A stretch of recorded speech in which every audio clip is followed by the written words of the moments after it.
കവിതയെഴുത്തിൽ നിന്നും വിരമിച്ചില്ലെങ്കിൽ തല്ലുകൊള്ളുന്ന കാലത്താണ് ജീവിക്കുന്നത് എന്ന് കവിയും ഗാനരചയിതാവുമായ വയലാർ ശരത്ചന്ദ്രവർമ്മ. വാക്കുകളെ ആയുധങ്ങൾ കൊണ്ട് നേരിടുമ്പോൾ എഴുത്തുകാർ തൂലിക കൊണ്ട് കുത്തിച്ചാവുന്നതാണ് നല്ലതെന്നും അദ്ദേഹം പറഞ്ഞു. മണ്ണാർശാലയിലത്തെ ശ്രീദേവി നമ്പൂതിരിയുടെ കവിതാ സമാഹാര പ്രകാശന വേളയിലാണ് എഴുത്തിനെതിരായുള്ള അസഹിഷ്ണുതകളെക്കുറിച്ച് വയലാർ ശരത്ചന്ദ്രവർമ്മ തുറന്നു പറഞ്ഞത്. വാക്കിനെ ആയുധം കൊണ്ട് നേരിടുന്ന കാലത്ത് എഴുതാതിരിക്കുന്നതാണ് നല്ലത്. എഴുതാണ്ടിരിക്കുന്നതാണ് ഇപ്പോൾ നല്ലത്. കവിതയ്ക്ക് പുതിയ നിർവചനം തന്നെ വേറെ കൊടുത്തിട്ടുണ്ട്.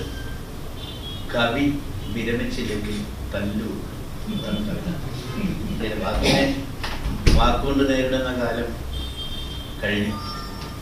വാക്കിനെ ആയുധം കൊണ്ട് നേരിടുന്നൊരു കാലത്തിലേക്ക് നമ്മൾ വരിക. പക്ഷങ്ങൾ തമ്മിലുള്ള സംഘർഷം ഒഴുകുമ്പോൾ ഏതു പക്ഷത്ത് നിൽക്കണമെന്ന ആശയക്കുഴപ്പത്തിലാണ് എഴുത്തുകാർ.